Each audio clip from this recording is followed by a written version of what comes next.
Hello friends, कैसे हैं आप? आई होप आप अच्छे होंगे। तो फ्रेंड्स, आज हम थ्री फेज इंडक्शन मोटर के एक ऐसे टॉपिक के बारे में चर्चा करने जा रहे हैं जो आपके एग्जाम पॉइंट ऑफ व्यू से बहुत ही इम्पोर्टेंट टॉपिक है। टॉपिक हमारा ये है कि जो थ्री फेज इंडक्शन मोटर होता है, जो उसका स्टेटर प्लस होता है और रोटर प्लस होता है, और जो रोटर की गति होती है, इसका डायरेक्शन क्या है। क्योंकि यहाँ से क्वेश्चन आपके एग्जाम में पूछे जा चुके हैं।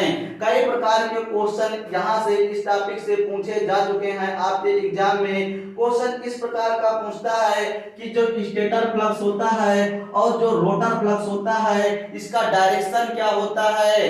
ये अपोजिट डायरेक्शन में होते हैं कि ये सेम डायरेक्शन में होते हैं। इस प्रकार के क्वेश्चन आपके एग्जाम में पूछे जा चुके हैं। तो यहाँ पर देखिए, इस टॉपिक से क्वेश्चन टोटल 3 प्रकार के पूछे जाते हैं। वो क्वेश्चन कौन से हैं मैं आज आपको यहाँ पर बताऊंगा, और मैं आपको इस टॉपिक को एक ऐसी ट्रिक के माध्यम से बताऊंगा जिससे आप बहुत ही आसानी से इस टॉपिक के क्वेश्चन को सॉल्व कर सकते हैं। तो यहाँ पर देखिए, यहाँ पर मैंने थ्री फेज इंडक्शन मोटर का स्टेटर दिखाया है।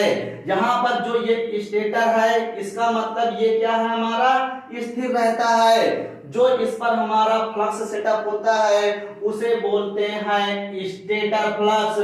ये जो हमारा बीच में होता है थ्री फेज इंडक्शन मोटर में, ये हमारा क्या है, घूमता है, इसीलिए इसे हम बोलते हैं रोटर। इस रोटर में जो फ्लक्स सेटअप होता है उसे बोलते हैं रोटर फ्लक्स, और जो रोटर ये हमारा गति करता है इसे बोलते हैं रोटर गति।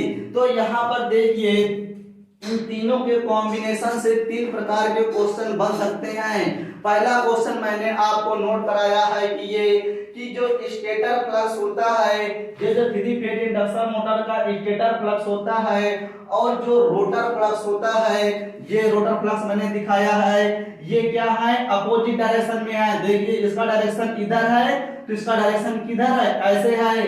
तो अगर हमारी फ्लक्स की चर्चा होती है स्टेटर और रोटर में, तो इसका डायरेक्शन अपोजिट होता है। याद रखना, इस फिगर को अगर आपने याद रखा है तो किसी प्रकार के भी क्वेश्चन आप बहुत ही आसानी से बना सकते हैं। यहाँ पर देखिए, दूसरा पॉइंट ये है, अगर हम स्टेटर फ्लक्स की बात करें और रोटर गति की बात करें, तो यहाँ पर देखिए स्टेटर फ्लक्स और रोटर की गति क्या है, सेम डायरेक्शन में है। याद रखना, जब फ्लक्स और गति की चर्चा होती है स्टेटर और रोटर में, तब इसका डायरेक्शन क्या होता है, सेम होता है।